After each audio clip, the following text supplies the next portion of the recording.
জানাজায় যখন আপনার খাটিয়ে উপস্থিত হবে, অনেক মানুষ সেখানেও তাড়াহুড়া করবে, বিরক্ত হয়ে যাবে, ভাই তাড়াতাড়ি জানাটাটা শেষ কর, সময় কতক্ষণ হয়েছে।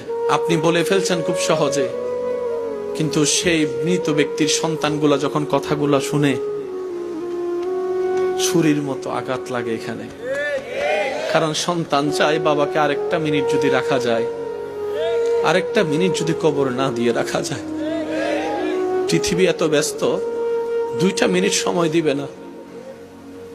দেরি করলে দেখবেন যে চিল্লা ফাল্লা শুরু হয়েছে। কেউ জানাজার টাইম খেয়াল করে ঠিক ওই টাইমে আসে, জানাজা পরে ঠিক ওই টাইমে চলে যায়। অল্প কিছু মানুষ কবর পর্যন্ত যায়, অল্প মানুষ কবরে নামে, অল্প মানুষ মাটি দিয়ে একটু, তারপরে জিয়ারত করার সময় দেখবেন মানুষ আরো